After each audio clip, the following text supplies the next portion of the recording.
Hello Zimbabweans, welcome back to our online lessons with Say John.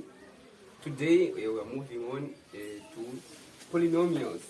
So for polynomials, guys, if f of x is equals to ax to the n plus bx to the n minus 1 plus cx to the n minus 2 plus 2k, where a is not equal to 0, then f of x is said to be a polynomial of degree n in the variable x. For example, given a polynomial like 2x squared plus 4x plus 3, this is 2x squared is like x to the n, then 4x to the 1, which means 2 minus 1, then banaba 2 minus 1, 2 minus 2. So this like x to the n plus bx to the n minus 1 plus, then plus k constant.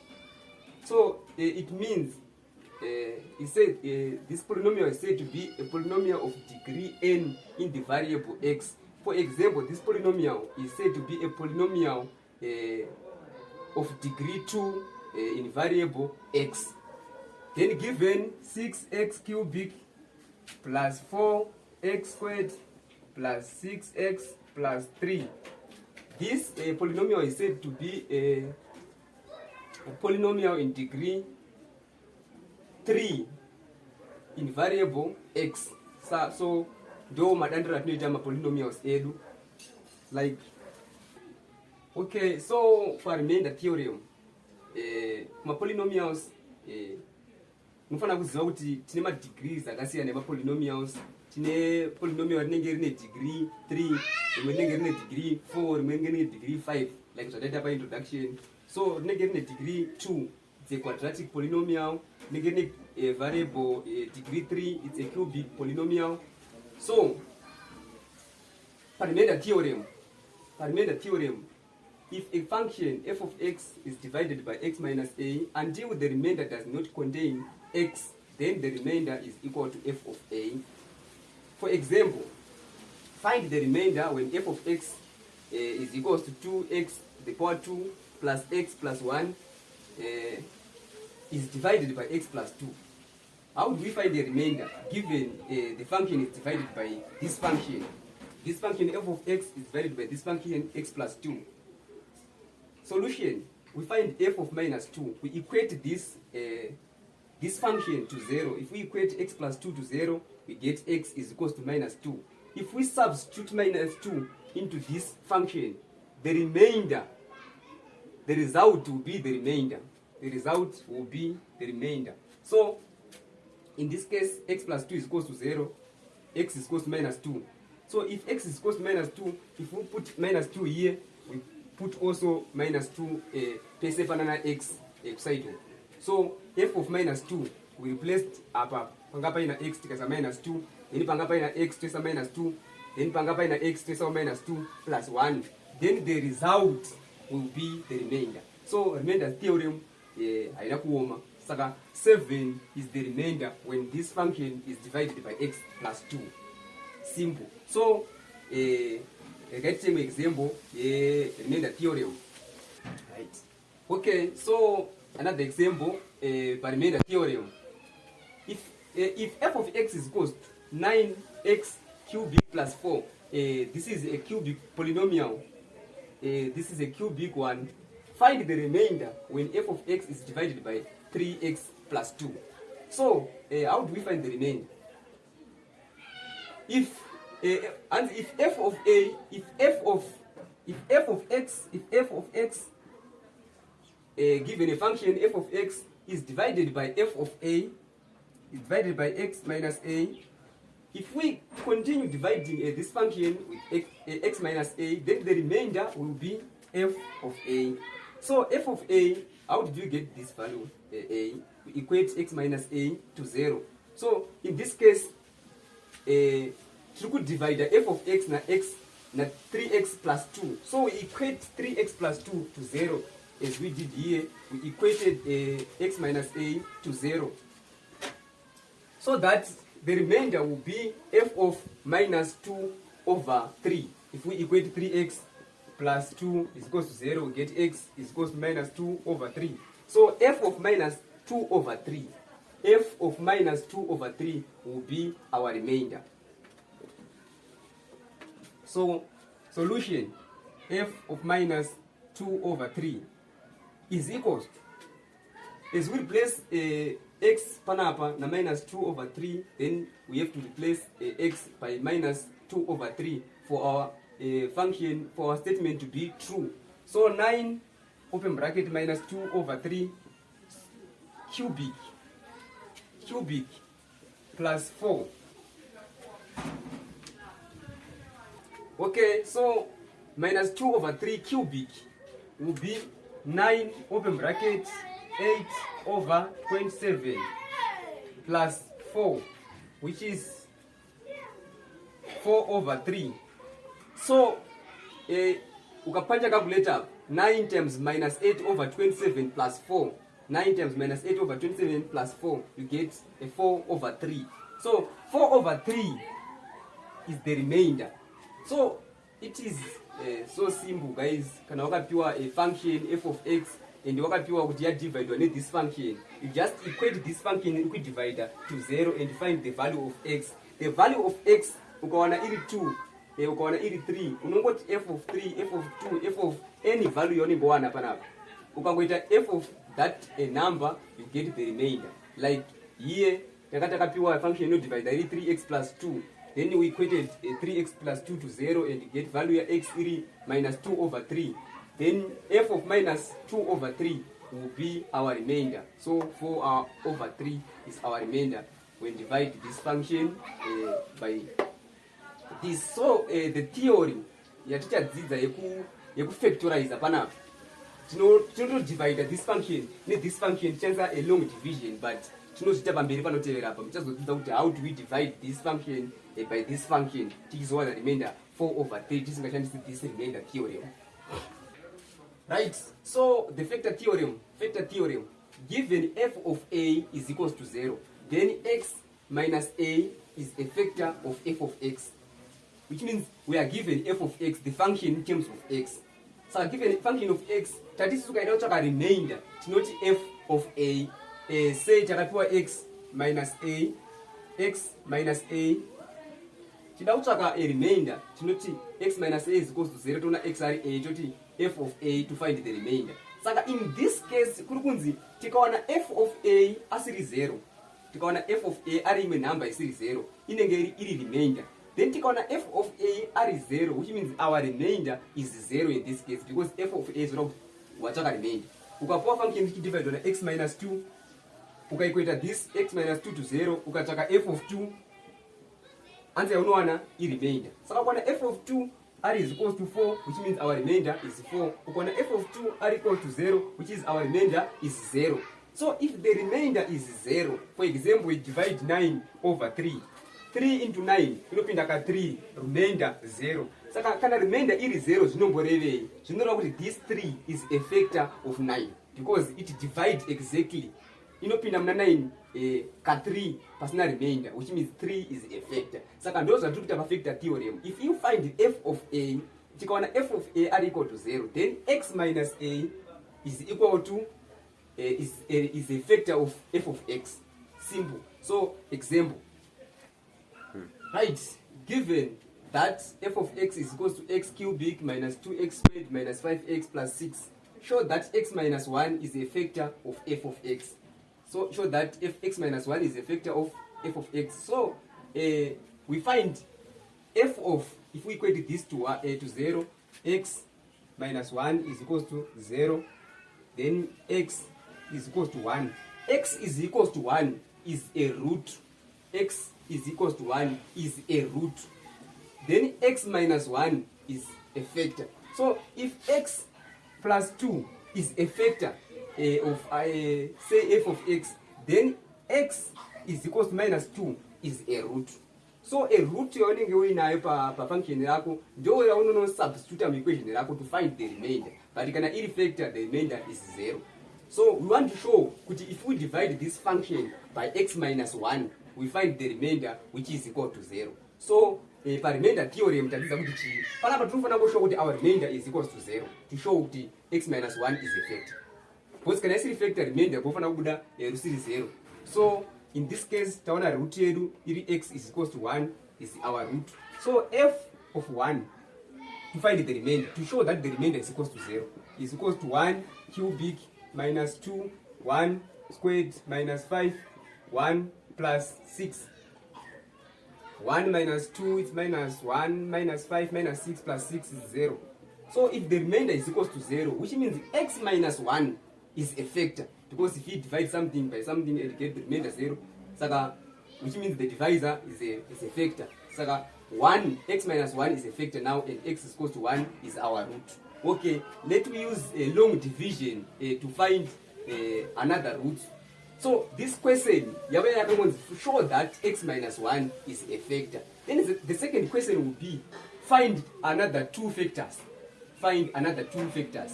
Because kana two factor pana, this is a cubic polynomial. Saka kuchona cubic polynomial, pane 3 factors at no multiplier. 3 factors at no multiplier to get that polynomial. So 3 factors, now we have x minus 1 is 1 factor, x minus 1 is 1 factor. If we multiply x minus 1 by another factor, and the result can multiply by another factor, but no one a function really cubic like this one. So pana but never 1 factor, we could find another 2 factors. How do we find other 2 factors? Okay, so this factor theorem and remainder theorem. Factor theorem, you need to show what it is a factor. But it's just a factor 1 in this case. X minus 1 no factor 3 but my factors 2 at squares, so that you can multiply factor and factor drawn at this thing. So and the at my factor could take a multiply R2 because multiply x minus 1 knows 1 at this function. You want my factor so what knows 1 at the long division. Long division. So let's use long division. Alright, so for long division, this divisor, it would divide it. Then we have an up. Then what is it would divide the jacho, which we am cutting. Saka function the divider, then we am cutting, then the good divider, we have an up. Saka to show fx minus 1 is a factor that to show that. Now Taka the quadratic function pan up or another 2 factors. So how do we do that? We say x into x cubic, you get x squared. Then you open bracket and put a negative sign. Then you multiply x squared by x to get x cubic. Then x squared by minus 1 to get minus x cubic.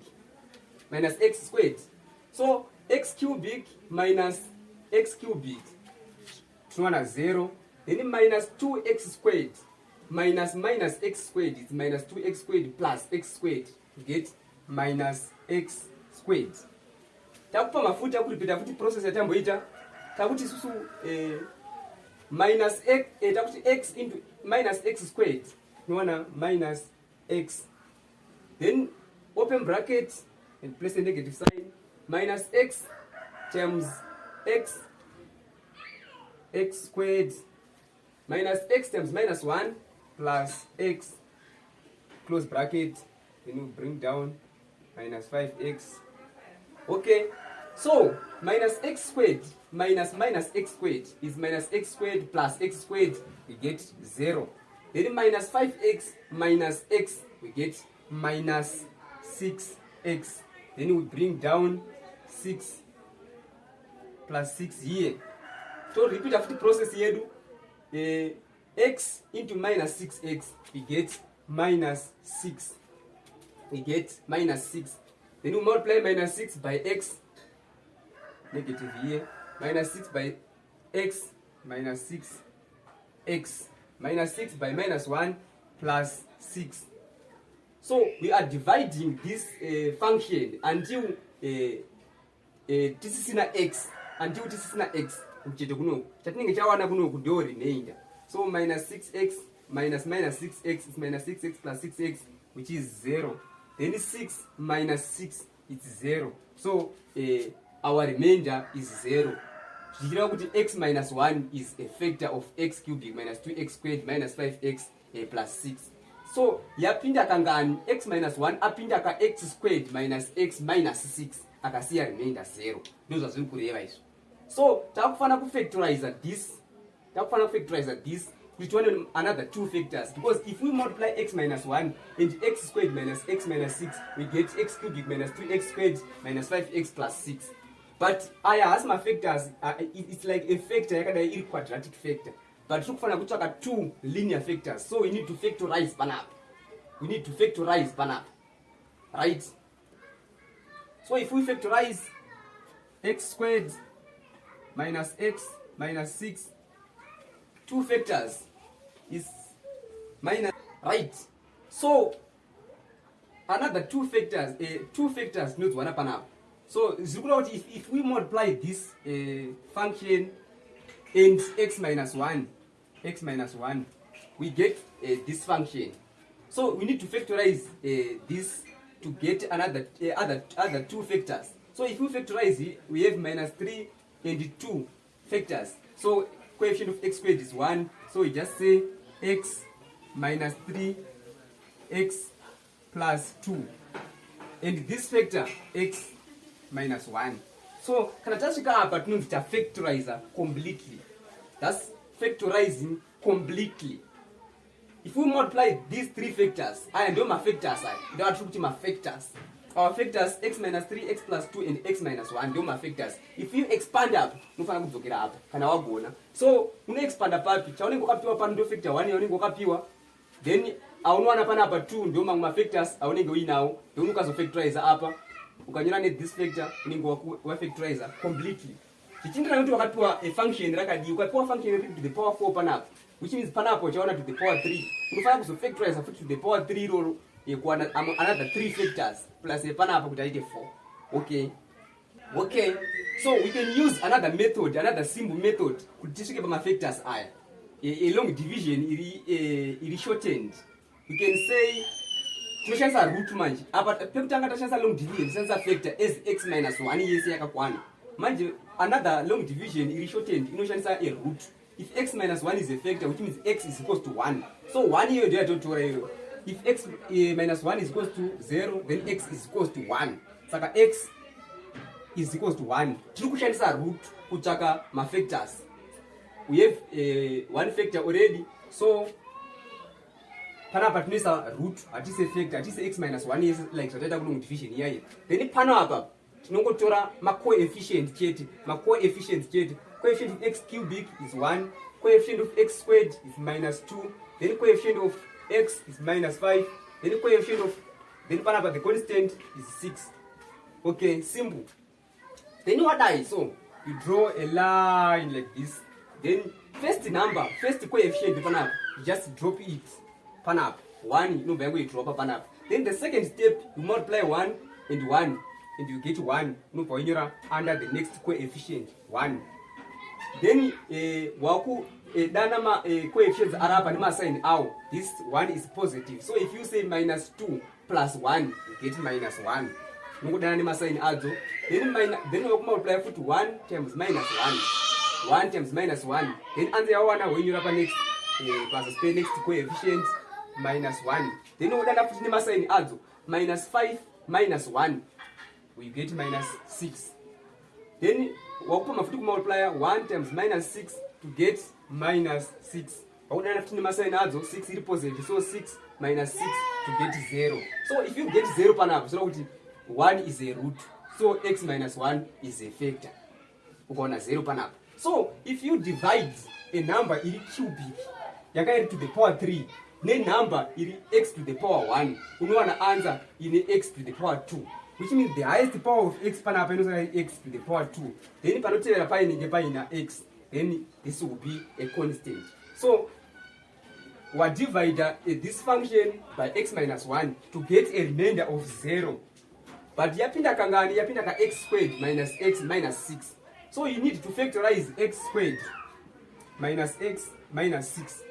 Because if you multiply x squared minus x minus 6 by x minus 1, we should get this function. So if we simplify panapa, no. So this is another method. You want to kushandisa per long division to find another factors. So simple. So give an example. Let us say f of x is equals to 2x cubic plus 7x squared minus 12. Factorize f of x completely. Saka wakangonzi factorize this function completely usina na factor yakabhiwa unoita sei? Unoita inonzi trial and error because chekutanga kuti ukwanise kuita long division unge uchiziva one factor. Saka one factor ungaiziva sei? Unoita inoi trial and error fembera kusvika waiwana. Saka unotsvaka sei? Unotsvaka this constant iri panapa iyi. Wotanga kutsvaka mafactors this constant, mafactors a minus 12. Tangira pana 1 minus 1, 2 minus 2, 3 minus 3, 4 minus 4, 6 minus 6, 12 minus 12. Aushaiwe mafactors papo. So tikuti susu tikumatsvakire manumbers iwayo. If we put x is equals to 4 panapa, tikawana 0, which means x minus 4 is a factor.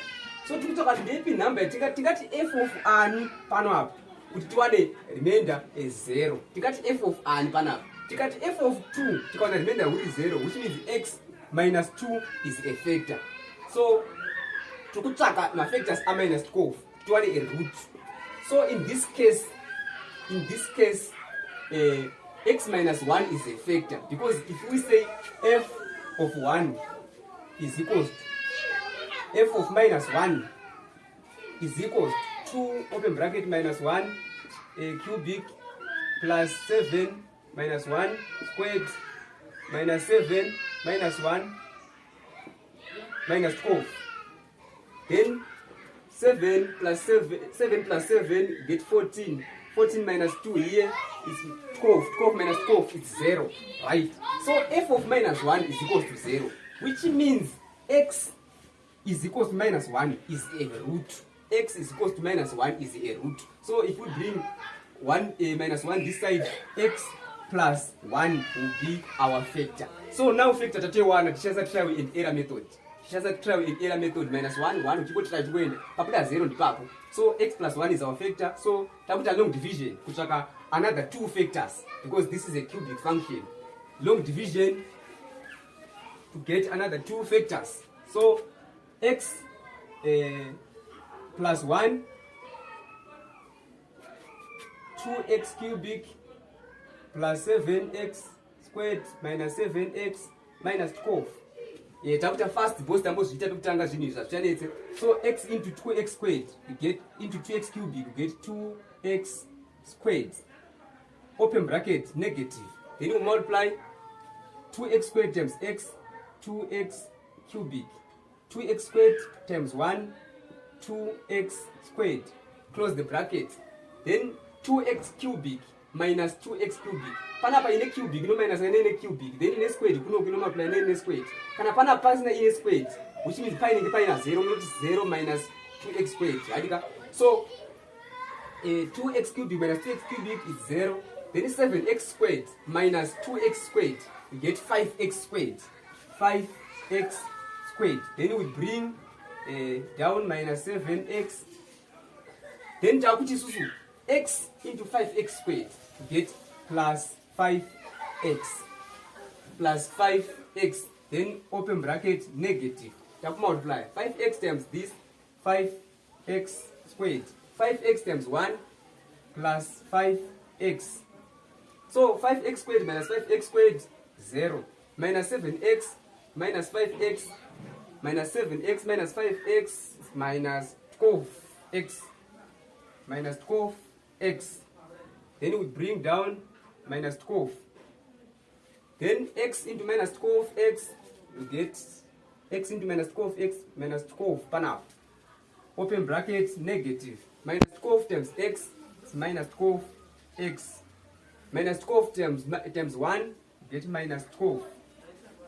Minus 12x minus minus 12x, 0. Then minus 12 minus minus 12, 0. So x plus 1 is a factor. And the resultant, yapinda kangani x plus 1 mune this function. Yapinda ka 2x cubic plus 5x minus 12. Remainder 0. So if we multiply this function, 2x squared plus 5x minus 12 this function x plus 2. Panapa tika factorize tunaona two factors, then panapa tuna factor ndio factor 3 that try in error to get the cubic function this one. So kana tine cubic function which means tika nema brackets 3 are multiply na linear factors, katine function with the power 4 negative ma linear factors 4 at multiply to get this function. So we need to factorize panapa. Okay, before we start factorize, we use another method to show another method iri simple yacho kuti tione kuti answer yakafanana here panapa. So panapa tinotsvaka root ndiani ndi -1. We put -1, then totora ma coefficients is 2 7 -7 -12. Okay, to draw line red rakadai so takubringa coefficient ekutanga panapa is 2, then takuto multiply -1 times 2 is -2, then 7 -2 to get 5. Then -1 times 5 gets -5. Then -5 -7 -5 is -12.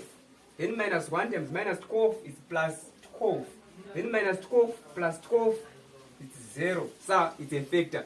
Saka yapinda kangani x plus 1 yapinda kangani because to divide a cubic function by a linear function, which means you can divide the x cubic by x. No saka tine function na x squared. So pana x squared panapa plus panapa paina x panapa, then panapa it's a constant. So 2x squared plus 5x minus 12 do quadratic function that no one after that divider.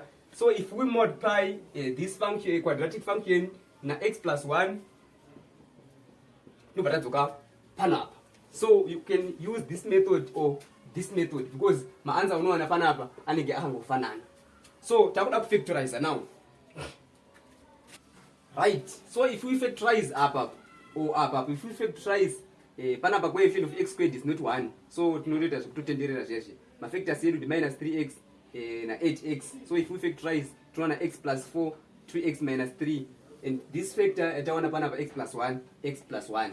So factorize panapa unobvaona 3 linear factors. If you multiply these 3 linear factors, you get this cubic function. So pakuita trial in the error paya patachiti ma factors of -12 unogona kungojuma 1 pakati pe but unongosingazive. So ukaona -4 anokubudisira 0, ukaona 3/2 it's a factor of 12 unofana kuwa na 0, ukaona -1 unofana kuwa nawo 0. Saka pa 3 apa uzoshayewo because ese ma factors a -12. So ku factorize kuri simple. Right. So kune case yema polynomials inoya yakanzi solve the inequality. Given this inequality, I try this one at time solve what surface at time. Tambo last previous example yange kada so it is factorize. Saka ukanzi solve this inequality. First thing you factorize panapa. In zimwengoa kana unakuyeva kakuti wewe 2x cubic plus 7x squared is less than 7x plus 12. Saka chekutanga you need to bring zise kuside over usika stage E. But in this case wakapiwa takandosika stage right, but ukazopoya kale so inongozo try so vazoya like this so that you factorize apa. But this example tamu factorize apa previous example ndio factorize tikaona 2x minus 3 x plus 4 na x plus 1. After we factorize we find the critical values -4 -1 3/2. We sapa number line. Why sapa number line? We have -4 -1 and 3/2. Number d kuna -4 is -5. If we put -5 here, minus.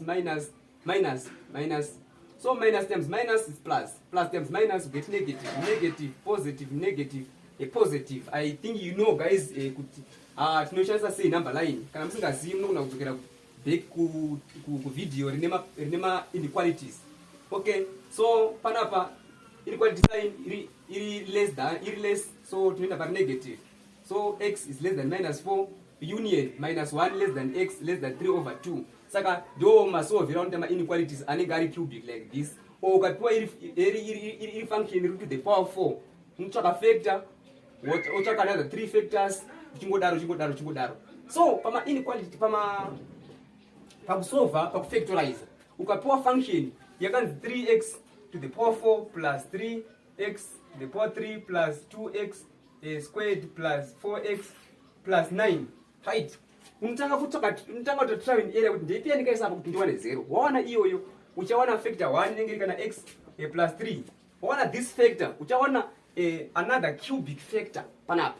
Now uchawana after waita long division another cubic factor ukamultiply cubic factor no linear factor unaona to the power 4. Then waku factorize cubic factor like zoteta panapa. Unotanga futi kutaka trial and error muno to solve this cubic factor. waona cubic factor wasolve uchawana one linear and a quadratic. Also have to quadratic to find another 2 factors to make them 4 factors. So simple up. So guys, you need to the power 4 to the power 5. This was what you going. Right. For the example, I can say given that x minus 2 is a factor of the polynomial this one, find the value of a. Find the value of a now. But I would know x minus 2 is a factor. So what do we know? X minus 2 is a factor. We know that f of 2 is equals to 0. So we can go f of 2 is equals to 0. Tamtuana value of a. So f of 2 te wanna say no is 2 pana x. So if we put 2 pana x, we wanna 2 like this. So we can simplify as 16 plus 4a minus 10 plus 6 is equals to 0. 4a plus 12 is equals to 0. Now we can find the value of a. A is equals to minus 3. I think it's guys wakada so chinenge very simple. Right? Mangwana unakuya wakati find the value of a if this function is divided by x minus 2 and we get the remainder of minus 9. So tika divide this function chinowana minus 9. So tinoziva kuti chi tenge tichiziva kuti f of 2 in that case f of 2 is equals to minus 9 because the remainder redu rinenge risiri 0 in that case inenge iri minus 9. So tikangoequate f of 2 to minus 9 nobva tatoona value of a simple. Right? So given that this is another example. Given that x minus 2 and x plus 2 are factors of this function of x cubic plus a x squared plus bx plus 4, find the values of a and b. Right? So in this case, if x minus 2 is a factor, then f of 2 is equals to 0.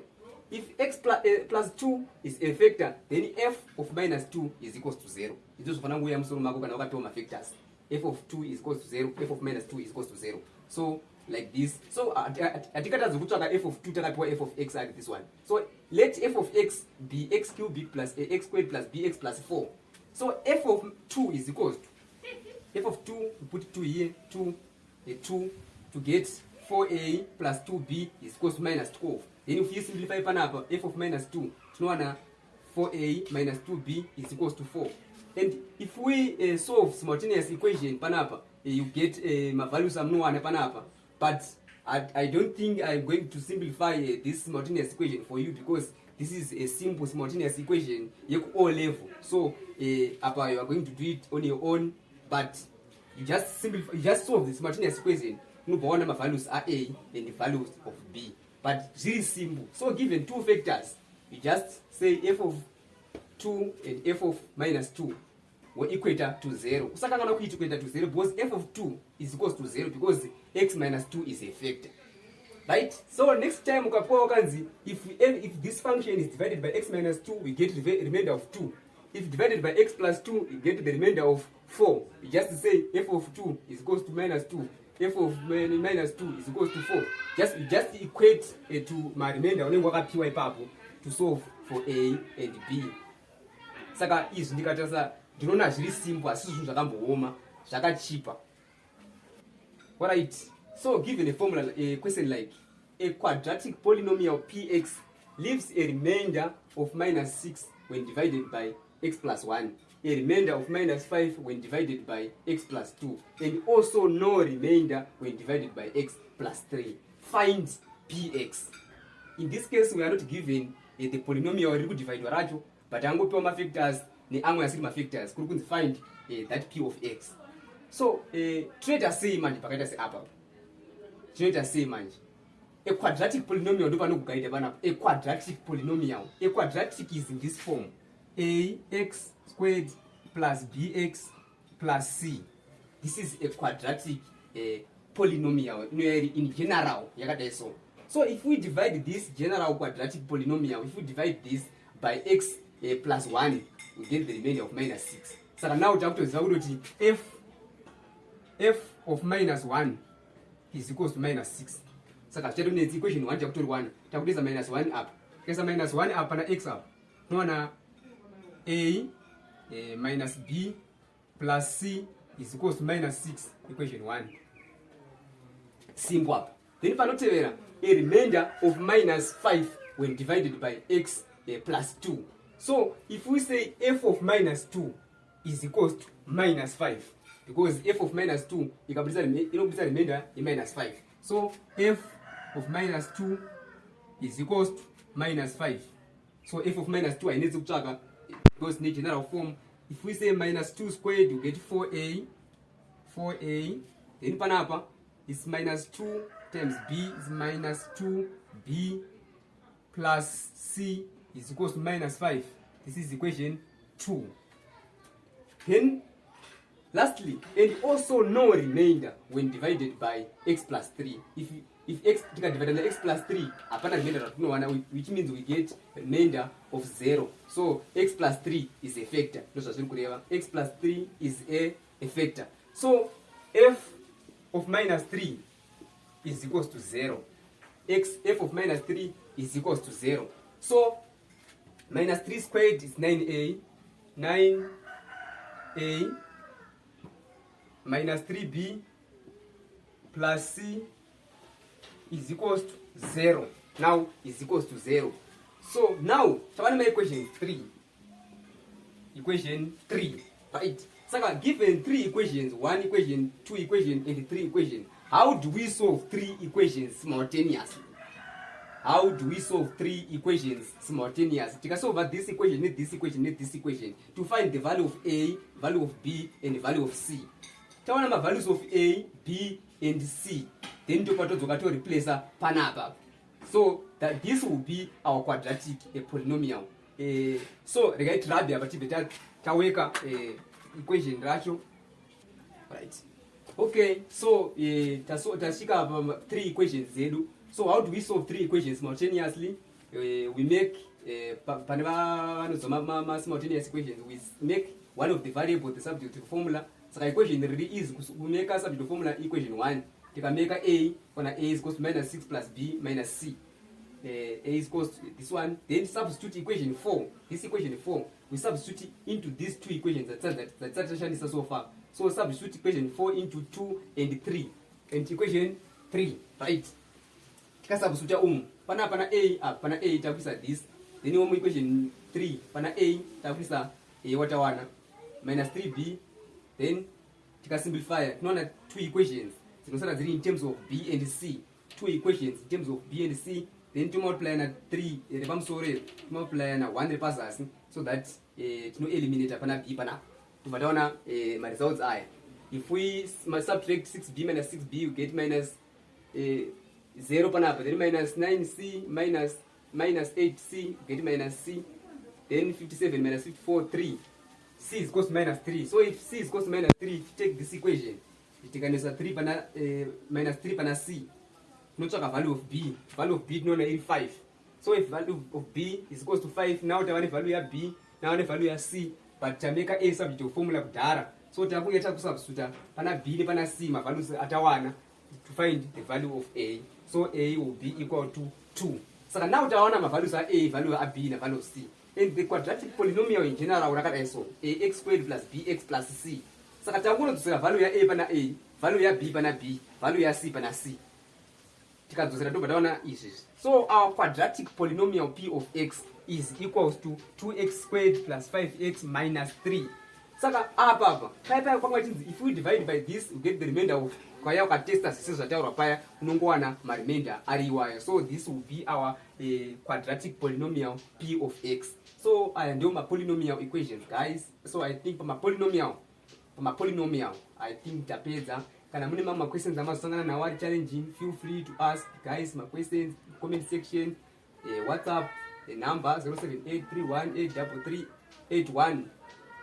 Musakangana kusubscribe guys pa channel yedu, kuchilike pa YouTube channel yedu guys. Thank you for watching.